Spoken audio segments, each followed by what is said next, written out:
everyone. As you said, I am the director of the American Society of Landscape Architects here in New York. And so I was thinking that some of you may not know what landscape architects do. So just for an example, the High Line down the street, Brooklyn Bridge Park on the waterfront overlooking downtown Manhattan, Central Park, all created by landscape architects. Basically, landscape architects design the built environment with everything but the buildings. So they make cities more livable, and they make our precious, fragile ecosystems more resilient and more sustainable in the face of this global climate change.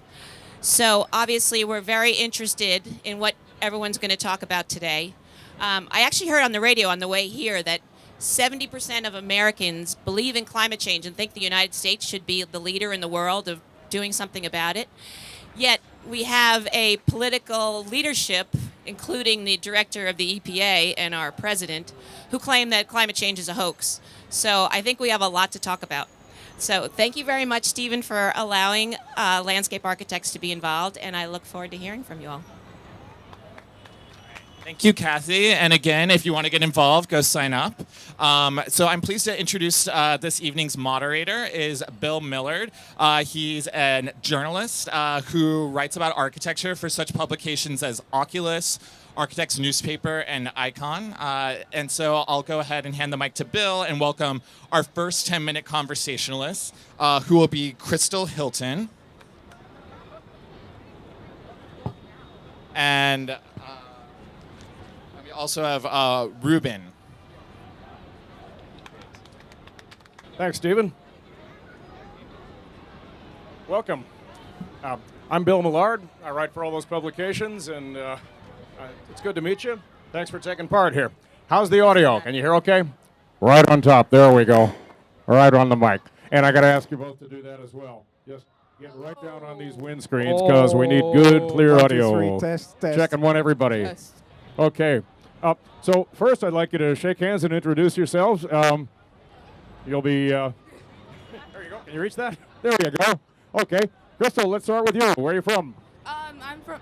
I'm from Brooklyn, New York, and wait, what was the other question?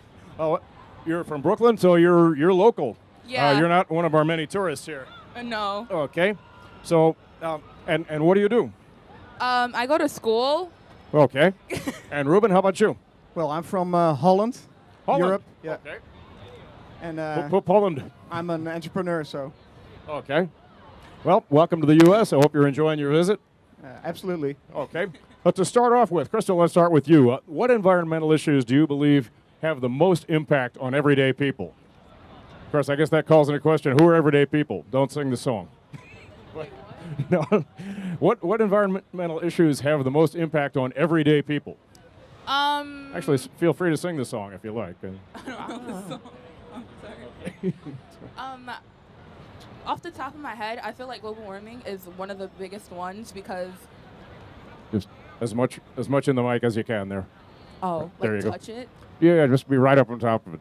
I think There you go. that global warming is one of the biggest ones because it's like we're all surrounded like by water, and if the ice caps keep melting, then it's just gonna get higher and higher, and then we're not gonna have any room to like live on like land.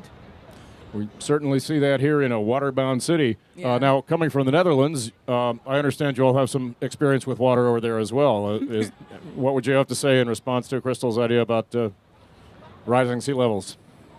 Well, first thing you need to establish whether global warming is actually there. That's the first thing. If it's there, then if it's there, is it man-made?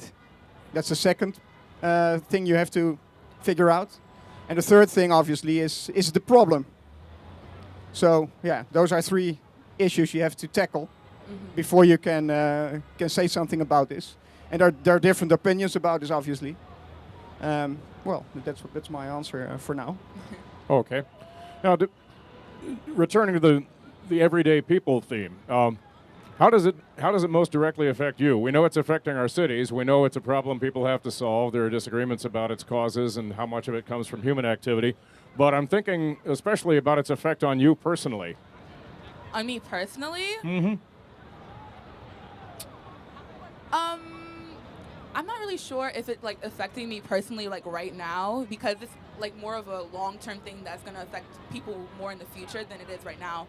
So it's like, if it's like personal, then I would more think about my kids and my grandkids in the future. Okay, thanks. Okay.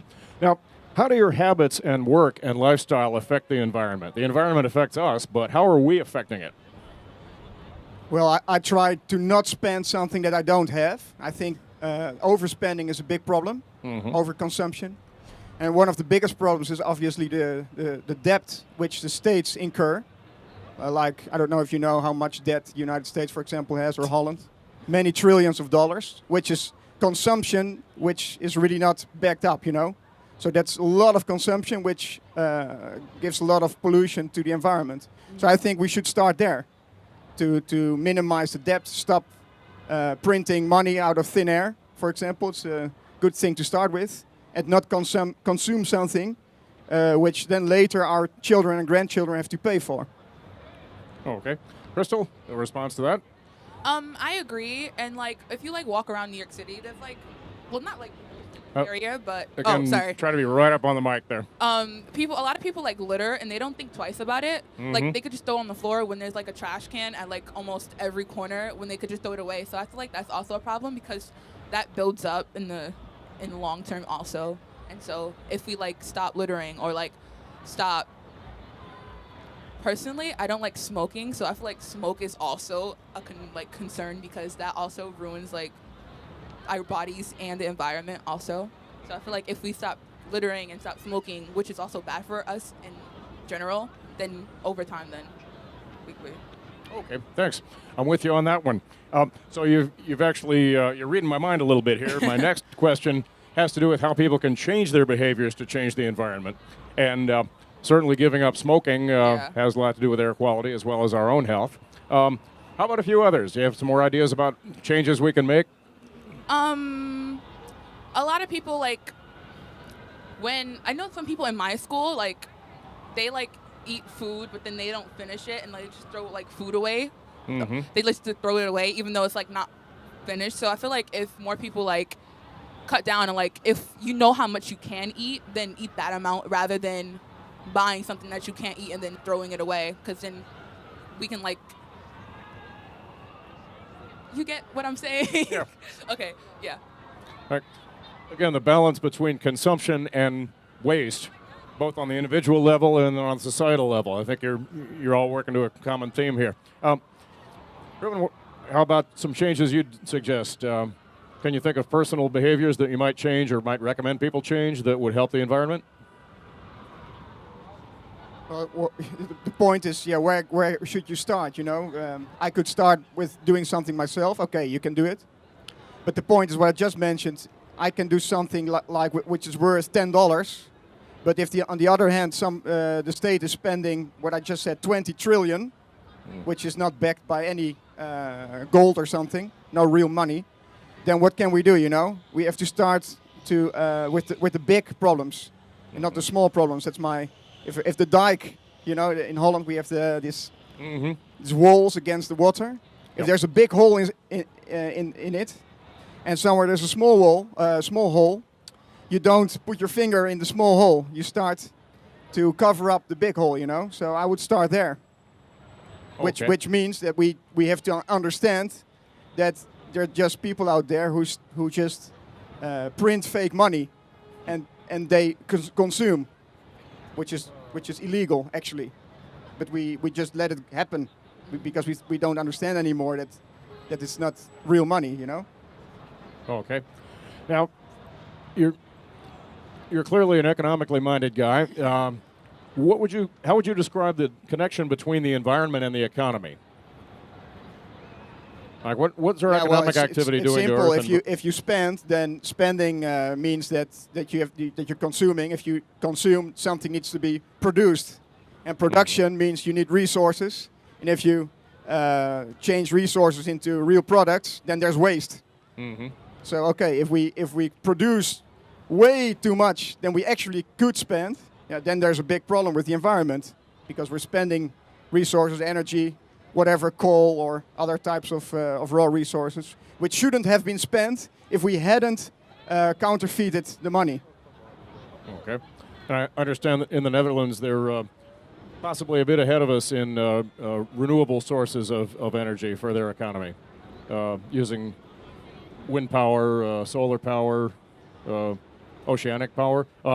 As a representative of the Netherlands, would you want to kind of riff on that last theme with some descriptions of things that your country's been doing? Yeah, of course, there's the windmills and things like these. So, but they should be, of course, also economically profitable. But the point is, there's a big, how do you say, political power which doesn't really want these new types of energy to come up. And we have to change that, because otherwise it won't happen. Okay. Crystal, how about that one for you? Connections between the environment and the economy. I agree with him totally, because like. Agree? You're not supposed to do that. What? I can't. We're here to have you yell at each other. I'm sorry, I don't mean to cut in. No, because if, like, for example, like building more like houses and buildings, that's also great for us. But if you like, if we're like breaking down land that's not supposed to be for like buildings, it's supposed to be like actual land and where trees grow and everything, then we're like ruining the environment just for a profit, and I don't agree with that. Okay, so you're talking about greenfield development where they're turning unspoiled land into housing tracts, and okay. I wonder if you might have any personal anecdotes or personal experience with that kind of activity that you might want to tell everybody about. Personally, no, but like, because I live in New York, there's not a lot of green areas over here. But like, I know like from like, there's like a lot of situations where people like break down a whole bunch of land that that animals actually live in, and they need that to survive, to actually into buildings where humans can live. Okay. Well, I know we want to try to wrap things up and get on to the next participants pretty soon. One last question. What would you change about your community, both of you, to improve the environment? Crystal, want to start? How would you change the community? No, it's okay. He can start. Sorry? I said no, it's okay. He can start. Okay. Ruben, want to feel that one? Wow, it's a good question. Changing my community, so the people with whom I live, you mean? Mm-hmm. Well, make them aware of the biggest problems. Polluter pays principle, which has to be enforced. It's not being enforced in the moment. Last month I went to China, to Beijing. It was a big cloud of smog hanging there. But who's responsible for this, you know? Mm-hmm. Yeah, that's the point. The polluter doesn't pay. So, yeah, the things I just mentioned, if I can bring these ideas to my friends and to my family, and then it can spread, and maybe it helps creating a better and cleaner environment. Okay, thanks. Crystal, any thoughts in response? I feel like I would start in like my school and the like communities that are around me too, and like try to get my friends to like do things like not litter or not smoke, or wow, it's louder now. Or like not litter and not smoke, and like do things that I know are bad and I know they know, but they just don't care. So I probably would help them to care, so we can live longer in the future. Okay. Well, thanks very much. This You're is all welcome. really helpful, really constructive. I appreciate both of you taking part in this. And maybe when we're on to the next couple of folks, you might want to continue the conversation out on the steps. Stephen? Welcome. Well, thanks for taking part here. I'd like to have you both shake hands and introduce yourselves to the crowd. Samantha and Tanya, have I got that right? Okay. So, Samantha, you're from Brooklyn? Yes, I am. Okay. Where about and what do you do? I'm a student, as well. Good to have a lot of students taking part in these Yeah. things, yeah. Okay. And Tanya? Yeah, so I'll be right up on the mic, too. Got to be nice and loud for these. yes, hi. folks here. My name is Tanya. I'm from Thailand, and right now I'm studying in New York also. Okay. Yes. Okay, so we've got a couple of students here. I'm interested in an environment where our political leaders, to put it mildly without being too partisan about it, they're not always listening. If you had the ear of our political leaders, if you had some elected officials listening to you, and as maybe you do through this camera, what would you tell them to do? What would you want them to do? What would you like to see our elected leaders do? So Matthew, would like to go first? Yeah, sure. Well, first they could start with worrying about how we're taking care of the environment and all of the pollution in the air that's being spread around towards children and like older adults, since they need to be taken care of too. So yeah, they need to like take care of that ASAP. Okay. And Tanya? So I guess I would like to see some real actions and real policies that they can actually enforce and, actually make it happen in the long term, not just like saying it out loud and not actually doing it. I feel that there are a lot of issues that can be taken care of, and it would be nice if they can do something to change the communities and everything that is can be improved more. Okay, thanks. Just before I follow up on that, can everybody hear okay there? We're good with the audio? Good. Okay. So you'd like to see more action and less talk from some of these leaders. Yes. Are there specific areas where you'd like to see them translate the ideas into action? Well, for me personally, I come from Thailand, so I guess the things that I would love to see more is the waste disposal. I guess in Thailand we've been talking about separating the garbage for a long time, but I actually never seen it happen. And it would be nice to have some laws or regulations to actually make it happen. I really think that it can help the world and make change. Okay. Samantha, further thoughts on that? On what I they're doing in actually Thailand do or what we agree do with here? that. I agree with that about waste disposal, since people usually just throw their garbage wherever they please, and they don't really take care to like distribute it where it should be, and like they need to worry about that, because people just throw their garbage everywhere, and that's a problem. Okay. And what is it that elected leaders could do to maybe put some teeth in the laws about that, or create proper incentives about that? They could regulate laws about that, about where you throw your garbage, and just how you throw it out. Okay. Now let's look, even though it's a chilly day today, Yeah. let's look at a topic that a lot of people, we heard from Stephen that 70% of Americans understand climate change is real. Don't know what's up with those other 30. But climate change, that gets a lot of people up in arms. What comes to mind when you think about climate change?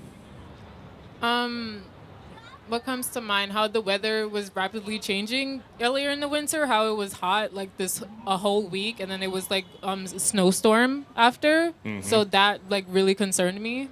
Up and down and up and down. Yeah. There's a real climate roller coaster. Well, weather roller coaster there. There is Yeah. that distinction.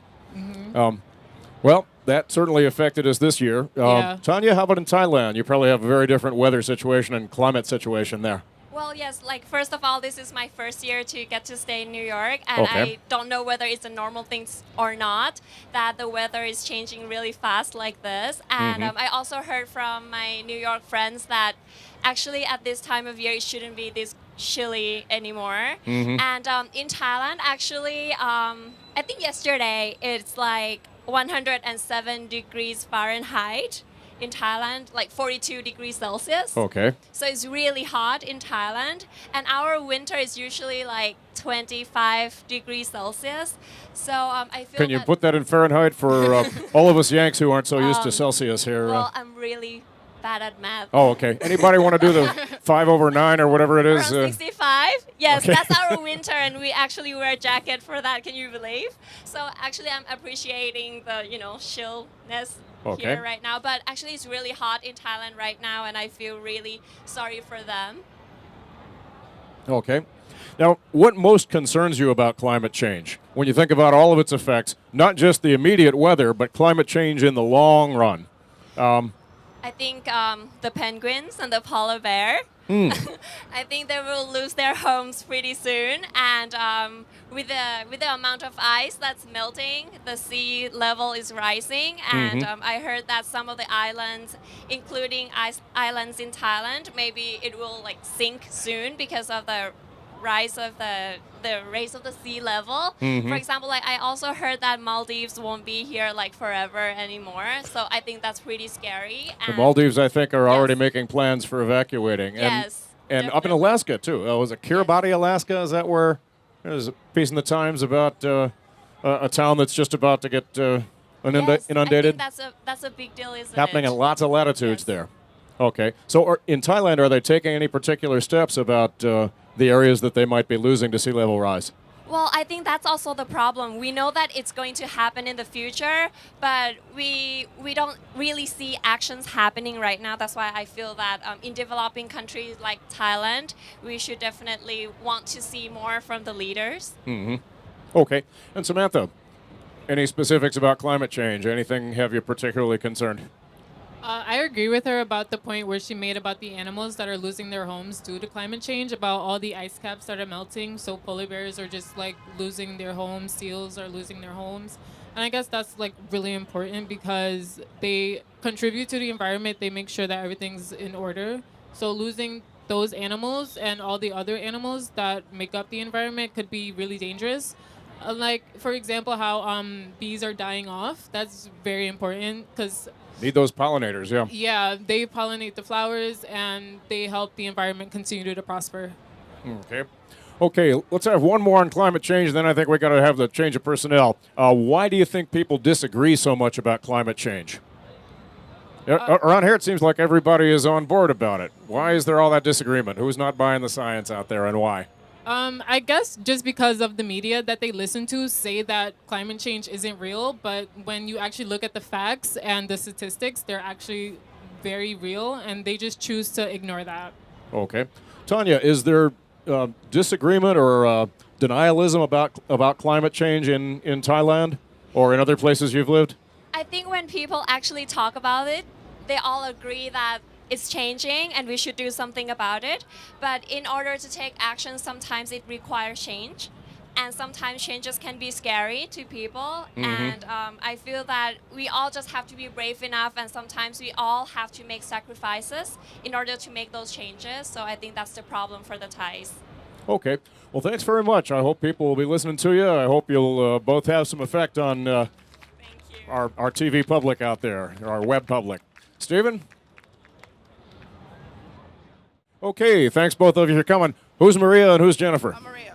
Maria, thanks for coming. And Jennifer, I'd like to have you both shake hands. I'd like to remind you to talk right into the mic, right on top of it like this so everybody can hear you. Where are you from? What do you do? Maria, let's start with you. My name is Maria, and I do a lot of volunteer work with different other organizations that I deal with. Okay. Oh, we need you right on top of the mic there. I'm sorry. Kinda- My name is Maria. I do a lot of volunteer work with different Okay. organizations I deal with Okay, right now. great. What are those organizations? Different organizations like Theater of Oppress. Yep. Theater of Oppress. Oh, okay. Yes. How about you, Samantha? Hi, I'm Jennifer Nitsky. I'm oh, sorry, I'm a Jennifer, landscape right. architect, Okay. and I'm also the president of ASLA New York. We've got some representatives here today. It's also World Landscape Architecture Month. I have to give a shout out to that. Great. So thank you for having us. Okay. Let's start with you. Have you taken any steps recently, personally, to reduce your carbon footprint? Wait, say that again? Have you taken any steps recently to reduce your carbon footprint, to kind of live lighter on the planet, to perform better in how you use the resources of our Earth? Well, I deal with a lot of recycling, so I like to recycle a lot, as far as safe space, like a safe environment. My concerns is about asthma, where asthma is really triggering every month. The hospitals are getting crowded right now with asthma, allergies. I'm not really a smoking person, so I'm against smoking. Yeah. The way things are now with the environment is really rough right now. Things are changing. You see a lot of things going on besides the global warming, immigration. I don't agree with what's going on as far as immigration is concerned. So That's my breakdown. Okay, thanks. Sounds like you're paying attention to Yes, I do. lots of areas there. Okay. And how about personal steps you've taken? What are you doing for your carbon footprint? Recycling, I think, is starting to become a little more commonplace. I've been recycling. My family recycles for many, many years, but Good to hear. now it's really, we're focusing more on reusing things so that we're throwing away less products and less materials are going into landfills, trying to just reuse things. Sounds good. Sounds like the old Yankee axiom, was it use it up, wear it out, make it do or do without? We could probably all stand to do some If of it's that. not broke, Yeah. don't fix it. Good point. Okay. Have you personally experienced the effects of climate change, or do you know someone who has? And would you like to elaborate on what those effects might have been? Well, I think being in New York City and being a landscape architect here in a very, very urban environment, I see a lot of people that are affected by the reduction of green spaces, trees. There's more and more people are moving to New York City. There's more developments being built. And so there's fewer and fewer green spaces and public spaces that are present in New York City. And so, thankfully there are enough people here that are trying to preserve our green spaces and plant more trees and make sure that our parks are clean and healthy environments for all people.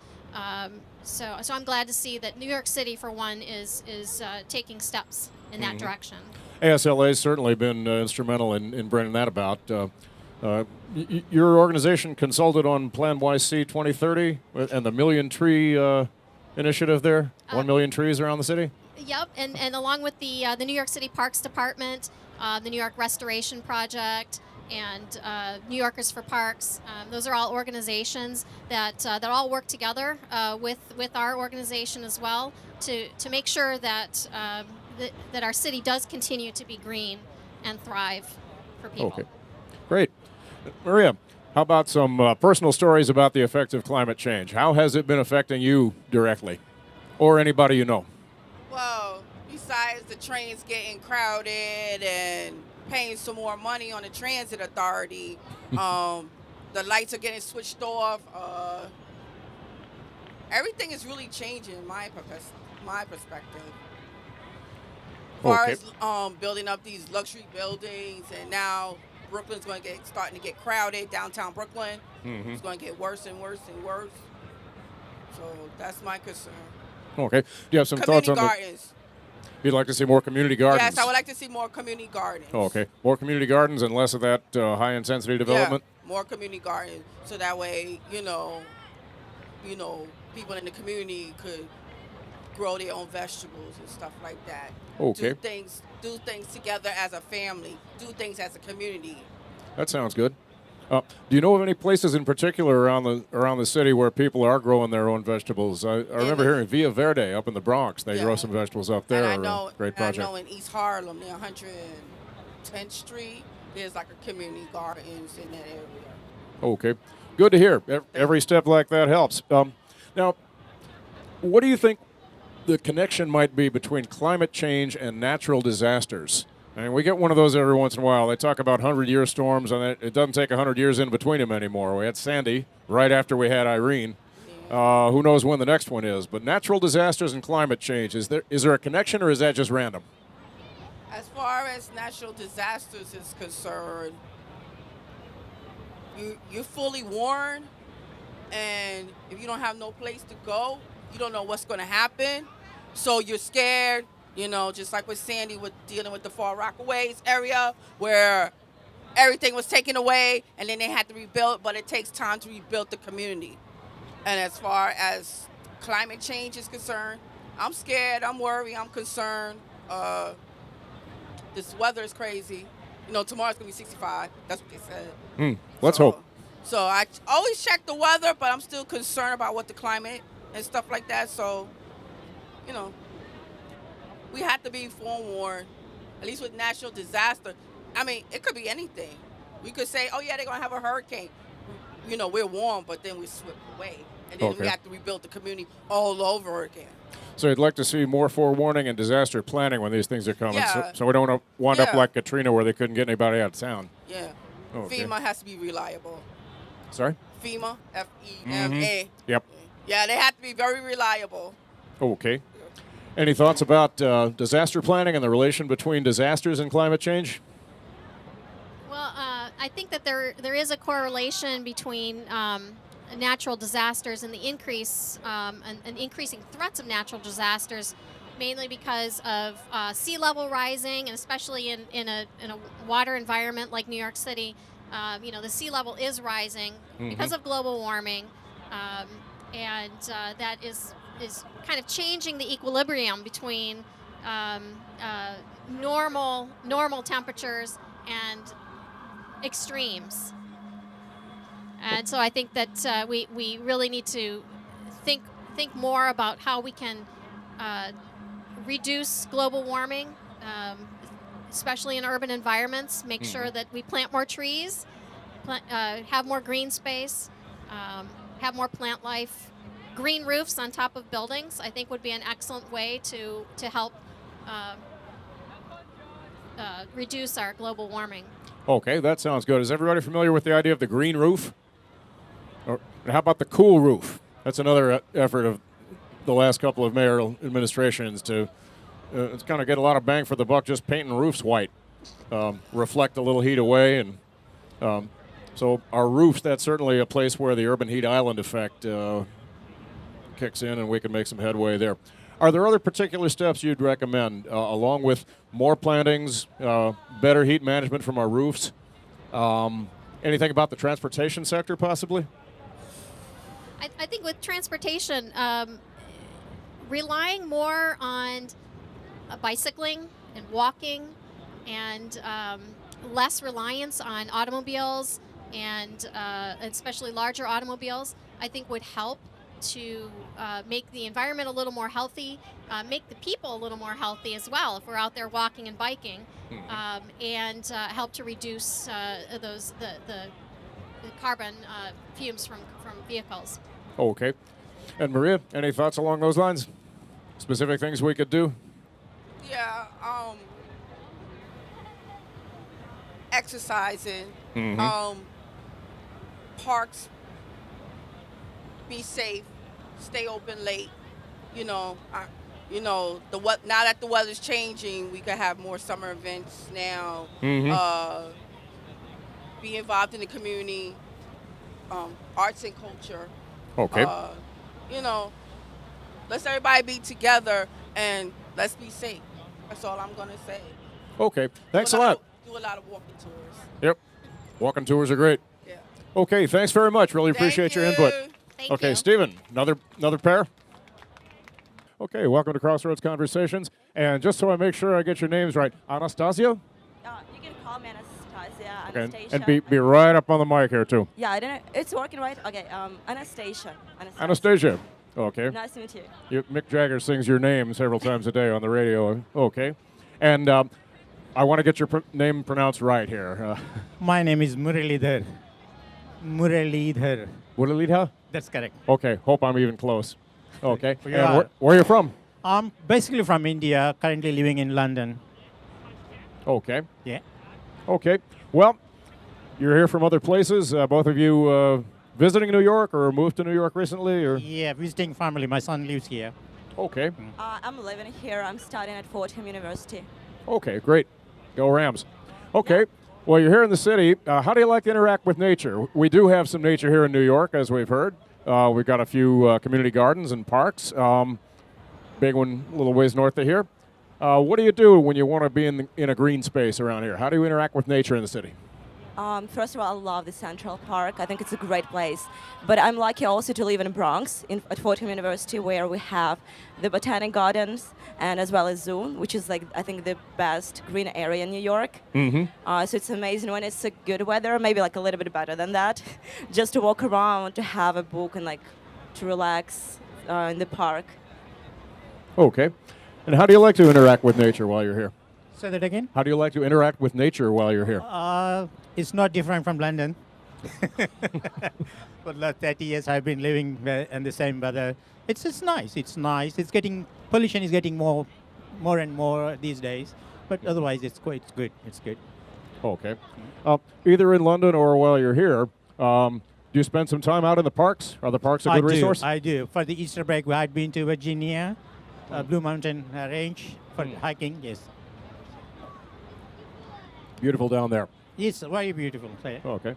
Are there things New Yorkers could learn from London about bringing a little more green into our lives, getting a little closer to our planet? Yeah, it's a concrete jungle. Yeah, we do have nice parks. The Columbus Circle, the Central Park is really good. I do go there for evening walks. Yes, we do have parks in New York. Yeah. Oh, yep. Well, they're trying to arrange things so that everybody's got a 10-minute walk to a park. Yeah. We're not there yet. Been moving that way. Okay. Some of the questions I've tossed up for some of the earlier participants here, I'd like to give you the chance to talk to as well, especially about climate change, both in Russia and in the UK. Well, northern climates, you probably have some experience with how the climate is changing. What are your views on climate change, why people disagree about it, and what we might be able to do about it? Anastasia, let's go back to you. Okay, sure. So I think it's like one of the major problems that like right now as a society is taking not like it's underestimating the problem because the climate change is actually a huge problem. It impacts the nature, even the people. You can actually see it, like everyone can feel it, like even in terms of just the change of the weather. But the way it's like changing in different like places, for example, like the ices are melting in the like Antarctica, and how it's impacting the animals over there is just, I think it's a huge problem, and like it's just destroying the planet basically. Okay. Any thoughts on that? Climate change really brings the global warming. Global warming is a concern, today's concern.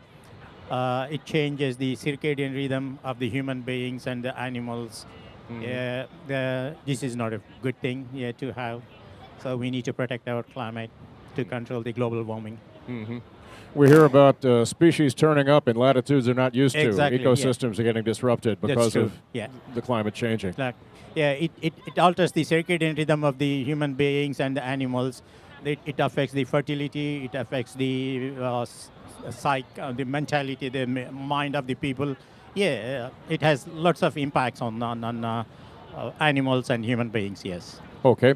Now we get news about these developments constantly, and yet some people either don't believe it, don't understand it, don't pay attention to it. Why do you think some people deny climate change? Yeah, they do. Some people think that it's not climate, there's no global warming. In fact, the temperatures are decreasing. But they are only talking about the short-term things, but they are not aware of the long-term effects of the climate change, how the global warming is going to affect in long run. Suddenly, today there's a cold wave. They say that the global warming is not the right thing scientists are talking about, but this is a transient one. A transient temperature down doesn't mean that there's no global warming. Right. Yeah. They have no scientific knowledge, but people who do believe in science would certainly believe the climate change and the global warming.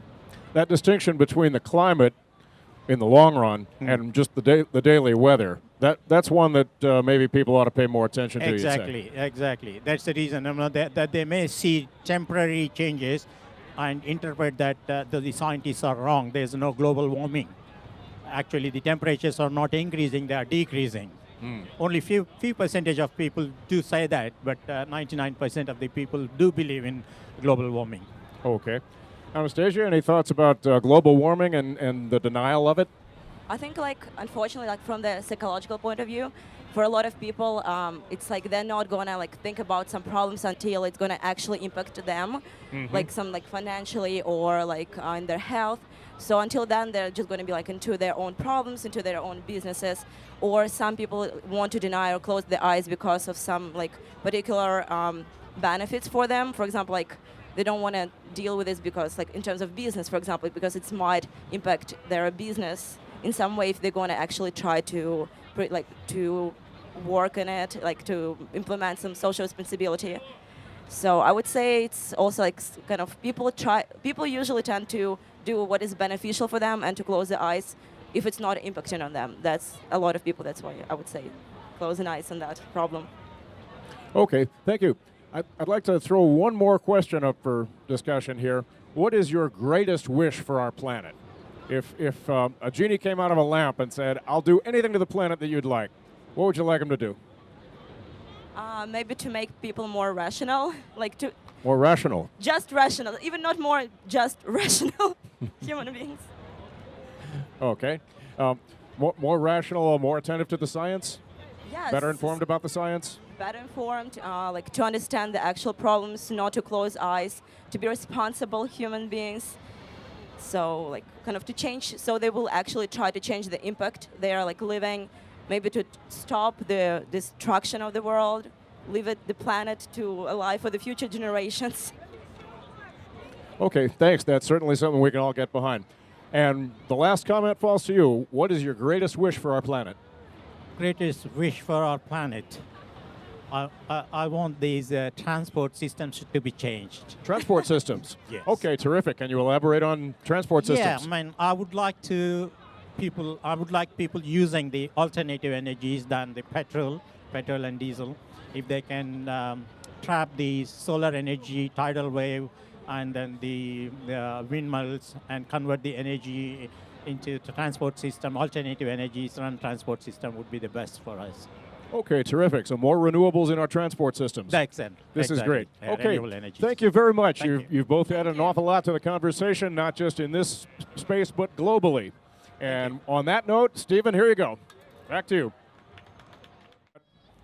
John from Ontario Yeah. and Katie from Brooklyn. Katie from Brooklyn. Okay, please shake hands. And please, that's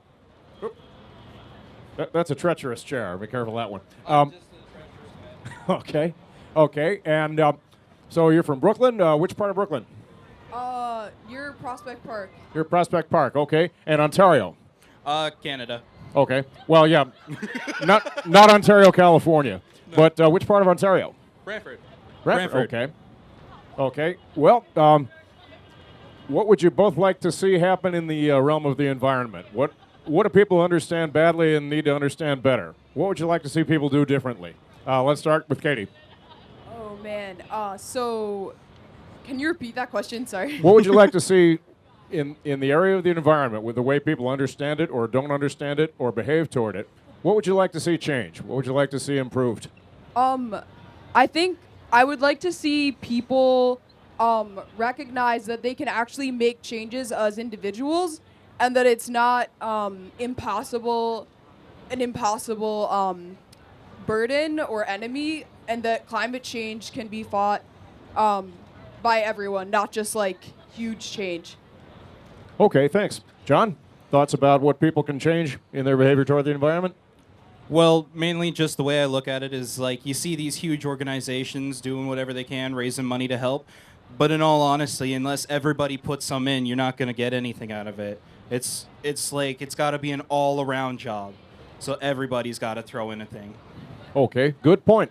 Now, let's pick up on that. What do you personally do to try to keep your carbon footprint low, try to reduce your use of resources, try to improve things all around? Honestly, when it comes down to it, I generally, I walk everywhere. And how do I put it? I'm 18 years old, still don't have a driver's license. I'd rather not drive, honestly. I get scared of driving even. It just freaks me out, the whole lot faster than walking thing. I hear a lot more of that lately. Just I was at a meeting earlier today, and somebody talked about being terrified of driving, and this was somebody in his 40s. So it's not just because you're young. But yeah, it is a freaky thing. Do you drive cars? No, I like ride my bike, take the subway when possible. Yeah. I also trying to reduce consumption, not spend as much, and try to reduce waste as well. Okay, all good steps.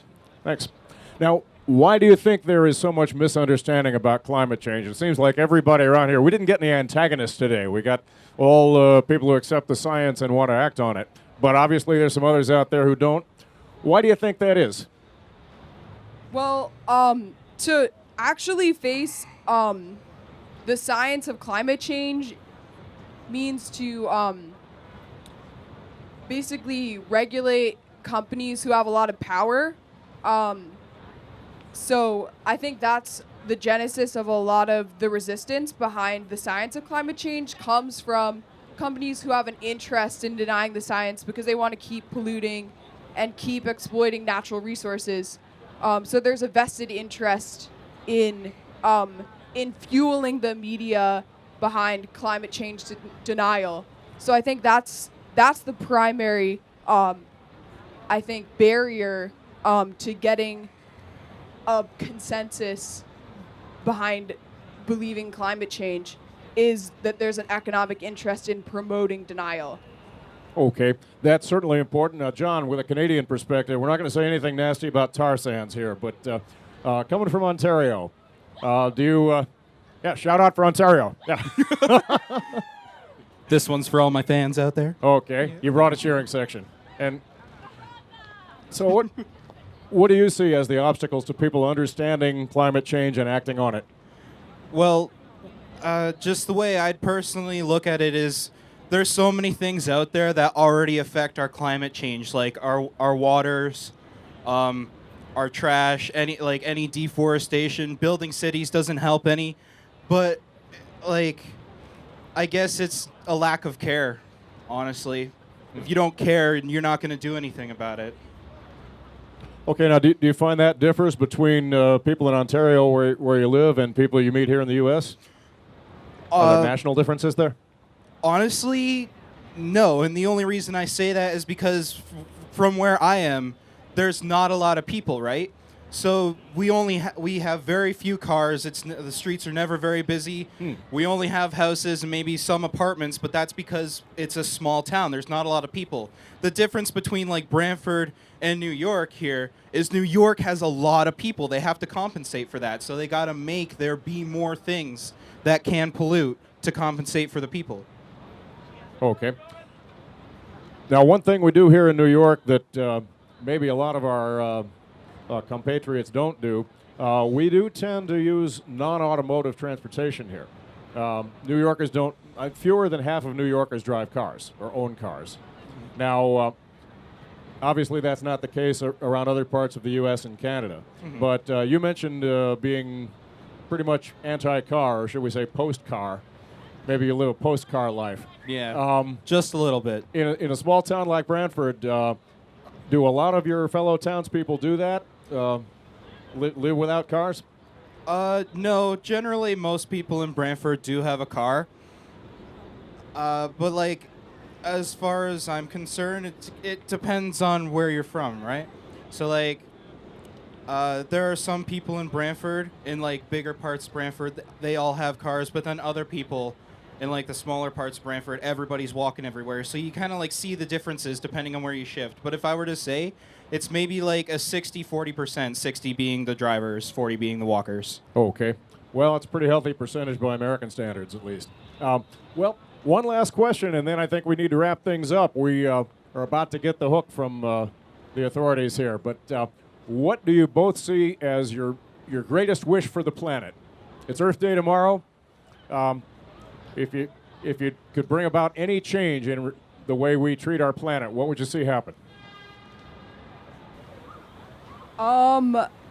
Probably the greatest change would be